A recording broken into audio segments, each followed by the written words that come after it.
So just like skaters and players, officials also have uniforms. Skating officials or your refs are going to wear black and white stripes traditionally. Your non-skating officials wear black shirts, polos, t-shirts, usually something without a logo. Definitely nothing that has uh, team names or anything like that on it.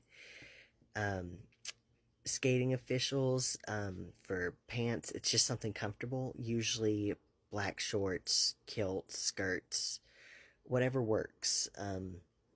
But usually traditionally black, gray, something like that. Um, Skating officials have to wear their full gear, so helmets, elbow pads, wrist guards, knees. Um, they do not wear mouth guards. It's really hard to blow a whistle with a mouth guard in.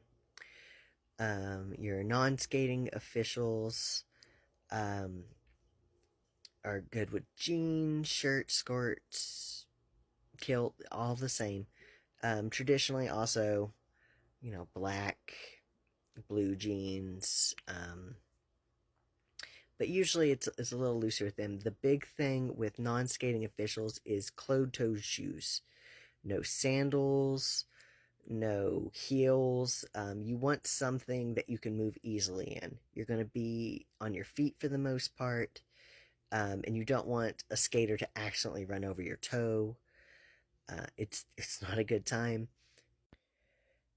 Another part of the uniform is your patches. Not everyone wears patches. They are not required in any way, shape, or form.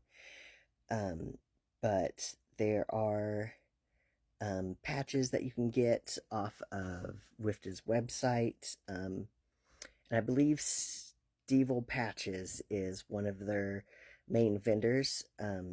He makes embroidered patches for certification and just your WIFTA patches. And then a lot of refs, but not all of them, also have pronoun patches, and they all have places that they go. Left, you would have your WIFTA patch.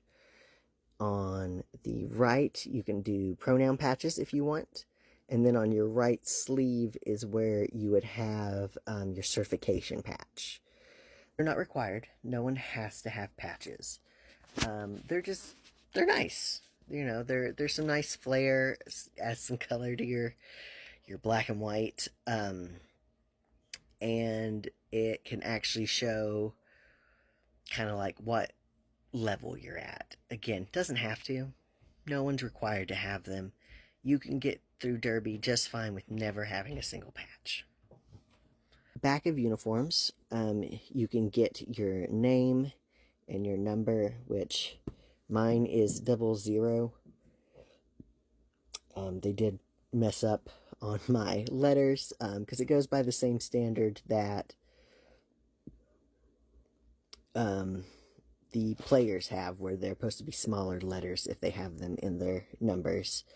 It's less of an issue with officials because this is just an identifier for me.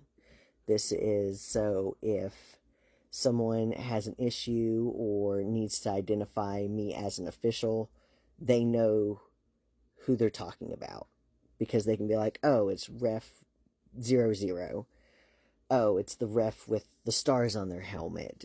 They just like to have an identifier in some way. NSOs are fine just having a black t-shirt, black polo. They can get them that say official on the back, but I don't believe they allow any other printing than that on them. You can also get the WIFTA and the certification and pronoun patches, though, if you want. But, like, down the sleeves, stuff like that, traditionally that is not allowed. It can vary league to league, and depending on, like, the level of the game. A scrimmage is a lot looser on dress code than, say, a sanctioned tournament.